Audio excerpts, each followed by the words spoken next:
మా ఇంటి రుచులు. నేను మీ స్మార్ట్ విజయ. ఈరోజు నేను ఒక స్నాక్ ఐటమ్ అయితే చేసి చూపించాలనుకుంటున్నానండి. అదేనండి బ్రెడ్ బజ్జీ అయితే చేసి చూపిస్తాను. బ్రెడ్ బజ్జీకి కావాల్సిన పదార్థాలు, తయారీ విధానం ఎలాగో చాలా సింపుల్గా చేసి చూపించేస్తాను. చూసాను ఫ్రెండ్స్. ముందుగా ఒక బౌల్ తీసుకుందామండి. బౌల్ తీసుకున్న తర్వాత ఒక కప్పు శనగపిండి వేసేసుకుందాము.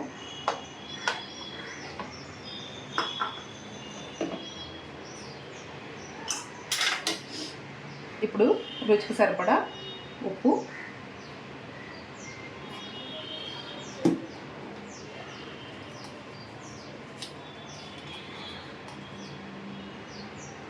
కొద్దిగా వంట సోడా, ఒక హాఫ్ టీ స్పూన్ కారం,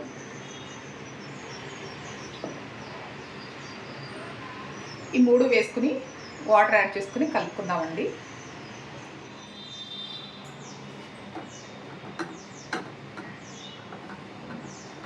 మరీ పలుచగా అయితే కలుపుకోకూడదండి. చూసారు కదా ఫ్రెండ్స్, పిండి మొత్తం ఈ విధంగా కలుపుకోవాలండి.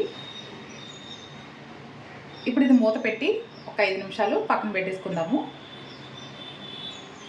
మనకు పిండి నానేలోపు స్టవ్ వెలిగించి కడాయి పెట్టేసుకుని బజ్జీలు వేయించుకోవడానికి ఆయిల్ అయితే వేసేసుకుందామండి.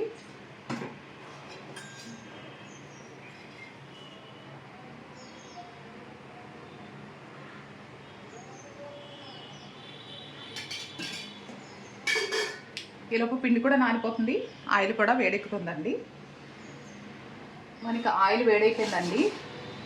ఇప్పుడు ముందుగా రెడీ చేసుకున్న పిండిని తీసుకొని బ్రెడ్ని అయితే సైడ్లో ఇలా కట్ చేసి పెట్టుకున్నానండి. ఇవి ఒక్కొక్కటిగా పిండిలో డిప్ చేసి మనం ఫ్రై చేసేసుకుందాము.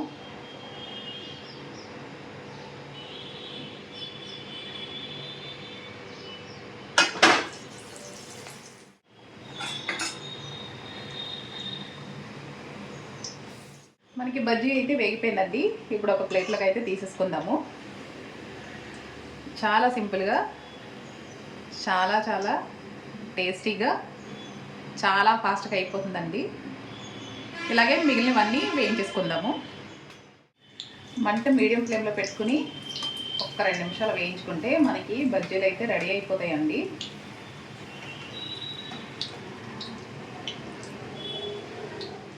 బజ్జీలు మీకు పఫీగా, క్రిస్పీగా రావాలంటే ఇందులో ఒక 2 స్పూన్లు బియ్యం పిండిని కూడా యాడ్ చేసుకోండి. ఎక్కువ టైం అయితే పట్టవండి. చాలా సింపుల్గా, చాలా చాలా ఫాస్ట్గా అయిపోతాయి. చూసారు కదా friends, simple and tasty bread bajji అయితే రెడీ అయిపోయింది. ఎంత బాగా వచ్చాయి చూసారా. ఇవి మనం ఇప్పుడు స్టఫింగ్ చేసుకుందామండి. స్టఫింగ్ కోసం సన్నగా కట్ చేసుకున్న ఉల్లిపాయ, చిన్న టమాటో, అలాగే కొత్తిమీర, ఇందులో కొద్దిగా కారం, రుచికి సరిపడా ఉప్పు, కొద్దిగా నిమ్మరసాన్ని యాడ్ చేసుకుందామండి. ఇప్పుడు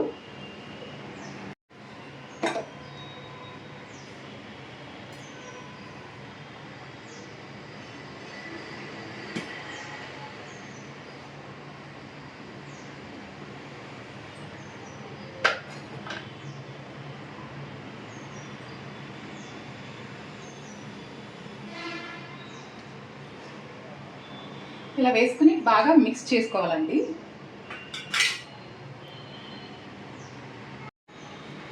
స్టఫింగ్ కోసం మనం వేయించి పెట్టుకున్న బ్రెడ్ని ఇలా 2 ముక్కలుగా అయితే కట్ చేసుకోవాలండి. చూసారు కదా ఫ్రెండ్స్, అన్నీ ఇలా కట్ చేసి పెట్టుకుందాము. చూసారు కదండి, అన్నీ ఈ విధంగా కట్ చేసుకున్న తర్వాత మనం ఇప్పుడు స్టఫింగ్ చేసేసుకుందాము. ముందుగా రెడీ చేసి పెట్టుకున్న ఉల్లిపాయలు, టమాటా ముక్కల్ని ఈ విధంగా పెట్టేసుకోవాలండి. మీకు ఇందులో స్టఫింగ్ కోసం కావాలంటే వేయించిన పల్లీని కూడా యాడ్ చేసుకోవచ్చు. ఇలాగన్నీ నేను స్టఫింగ్ చేసి చూపిస్తాను. ఫ్రెండ్స్, మనకి బ్రెడ్ బజ్జీ అయితే రెడీ అయిపోయిందండి. టేస్ట్ అయితే చాలా చాలా బాగుంటుంది. ఈ రెసిపీ మీకు కూడా నచ్చిందని అనుకుంటాను. నచ్చితే లైక్ చేయండి, షేర్ చేయండి, కామెంట్ చేయండి. నా ఛానల్ని ఫస్ట్ టైం చూసినట్లయితే సబ్స్క్రైబ్ చేయండి ఫ్రెండ్స్. Thanks for watching. మరొక రెసిపీతో మళ్ళీ మీ ముందుకు వస్తాను. బాయ్ అండి.